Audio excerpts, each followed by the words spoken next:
అందరికీ నమస్కారం అండి. తిరుపతి వరల్డ్ 26 ఛానల్కు స్వాగతం, సుస్వాగతం. ధ్వజారోహణతో వైభవంగా ప్రారంభమైన శ్రీ పద్మావతి అమ్మవారి బ్రహ్మోత్సవాలు. తిరుచానూరు శ్రీ పద్మావతి అమ్మవారి కార్తీక బ్రహ్మోత్సవాలు గురువారం ఉదయం శాస్త్రోక్తంగా ధ్వజారోహణ నిర్వహించారు. ఉదయం అమ్మవారి సుప్రభాత సేవ, సహస్రనామార్చన, నిత్యార్చన జరిపారు. అనంతరం ఉదయం 6:30 4 మాడ వీధిలో తిరుచి ఉత్సవం జరిపి ధ్వజస్తంభం తిరుమంజనం నిర్వహించారు. ఉదయం 9 గంటలకు బ్రహ్మోత్సవాలు సకల దేవతలను ఆహ్వానిస్తూ గజపటాన్ని ఆరోహించారు.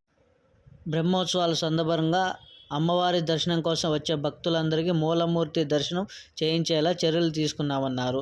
బ్రహ్మోత్సవాల ముఖ్యమైన గజవాహన సేవ, పంచతీర్థముకు భక్తులు పెద్ద సంఖ్యలో తరలివస్తారని, ఇందుకు అవసరమైన భద్రత, ఇతర ఏర్పాట్లకు సంబంధించిన ప్రణాళికలు సిద్ధం చేశామన్నారు. పెద్ద సంఖ్యలో భక్తులు అమ్మవారి వాహన సేవలో పాల్గొని అమ్మవారి అనుగ్రహం పాత్రులు కావాల్సిందిగా కోరడమైనది.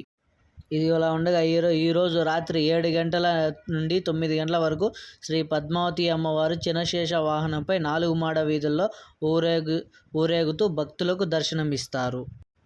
అలాగే టీటీడీలోని గార్డెన్ వింగ్ నిర్వహించిన రంగురంగుల పుష్పాల ప్రదర్శన ఎంతో వైభవంగా భక్తులకు మన్ననలు పొందింది.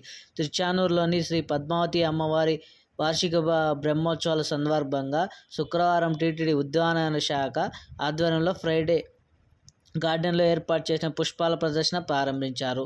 వివిధ పౌరాణిక పాత్రలు, పూల డయారామాలతో చెక్కబడిన భక్తులను ఎంతగానో ఆకట్టుకున్నాయి.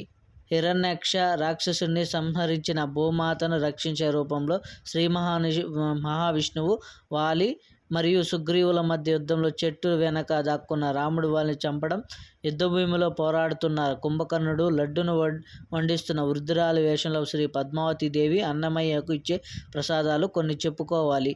మరికొందరు చిన్న కృష్ణుడితో వాసుదేవుడు నదిని దాటుతుండగా వానరసేన వంతెన నిర్మించడం మరియు మరెన్నో వివిధ రకాల పువ్వులు మరియు కూరగాయలతో ఏర్పాటు చేసిన జంతువులు మరియు పక్షుల డిజైన్లు భక్తులను ఆకర్షించాయి. గత 9 ఏళ్లుగా టీటీడీని తన సేవలు అందిస్తున్న మైసూరుకు చెందిన ఇసుక కళాకారిణి శ్రీమతి గౌరీ ఈ ఏడాది ఇసుకపై శ్రీ పద్మావతి సమేత వెంకటేశ్వర స్వామిని తీర్చిదిద్దారు. అదేవిధంగా శ్రీ ఎస్వి ఆయుర్వేద కళాశాల ఆధ్వర్యంలో ఎక్స్పో ఆయుర్వేదం, ఎస్వి ఆయుర్వేద ఫార్మసీ ఆధ్వర్యంలో హెర్బల్ ఎగ్జిబిషన్, ఉచిత ఆయుర్వేద శిబిరం నిర్వహించారు. దర్శన సమాచారం. నిన్న 27/11/2024 దర్శనం చేసుకున్న మొత్తం యాత్రికుల సంఖ్య 67,626 మంది. హుండీ కానుకలు 3.75 కోట్లు. 3 కంపార్ట్మెంట్లు వేచి చూస్తున్న భక్తులు. సుమారు సర్వదర్శనానికి ఎస్ఎస్టీ టోకన్లు కలిగిన భక్తులు మినిమం అంటే 10 గంటలు వెయిట్ చేయాల్సి వస్తుంది. మరిన్ని ఇంట్రెస్టింగ్ వీడియోల కోసం మా ఛానల్ని సబ్స్క్రైబ్ చేసుకోండి, లైక్ చేయండి. మీరు ఎన్ని లైక్ చేసి మా వీడియో ఇంకొంతమందికి రీచ్ అవుతుంది. దయచేసి ఫస్ట్ టైం ఈ వీడియో చూస్తున్నట్లయితే ఛానల్ని సబ్స్క్రైబ్ చేసుకోండి. Thank you for watching.